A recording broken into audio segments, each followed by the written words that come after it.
Praise the lord. ఈరోజు మే నెల 26వ తేదీ 2025వ సంవత్సరం సోమవారం. నా ఆలోచనలు అలవాట్లు మీరు యూట్యూబ్లో చూస్తూనే ఉన్నారు.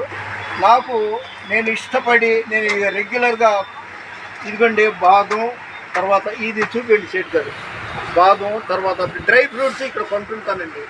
అందుకని ఇది విజయవాడ పంజా సెంటర్లో విఎల్ఎస్ డ్రై ఫ్రూట్స్ కిరాణా షాప్ అన్నమాట. ఇక్కడ నేను కొనుగోలు చేస్తుంటాను. సరే, ఇవాళ దేవుడు నాకు ఇచ్చిన వాగ్దానం యాకోబు 1వ అధ్యాయం 12వ వచనంలో, శోధన సహించువాడు ధన్యుడు, అతడు నీతి కిరీటము పొందును. దేవుడా దేవుడా అన్నవాడికి నీతి కిరీటమే వస్తుందంటే ముగిస్తున్నాను. మా అబ్బాయి వాడికి వీడియోలు తీయడం అవన్నీ ఇష్టం ఉండదు. నేను ఏదైనా బుర్రకథ చెప్తున్నానా, లేకపోతే రాజకీయాలు చెప్తున్నానా, పనికి మళ్ళీ సోది చెప్పను కదా. నలుగురికి ఉపయోగపడేది, దేశ రక్షణ గురించి ఇలాంటివి నేను చెప్తుంటాను. కాబట్టి వాడికి 76-80 వీడియోలు తీసిన తర్వాత ఇలాగ తీయటానికి వీల్లేదు అన్నారు. సరే, నువ్వు నన్నేం పోషించట్లేదు కదరా, నా ఇష్టం.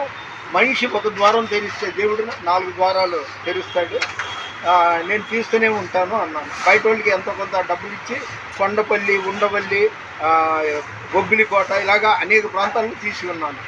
సరే, ఒంట్లో ఊపిరి ఉన్నంత వరకు 80 పడిలోకి ఉన్న నేను దేవుణ్ణి నమ్ముతాను. మనుషులను నమ్ముకుంటే కంటే దేవుణ్ణి నమ్ముకోమని బైబిల్లో ఉంది. అనేకుల కోసం ప్రార్థన చేస్తుంటాను. ఇవాళ ఇది కొనుగోలు కోసం, డ్రై ఫ్రూట్స్ కొనుగోలు కోసం పంజా సెంటర్లోని విఎల్ఎస్ డ్రై ఫ్రూట్ షాప్కు ఇచ్చాను.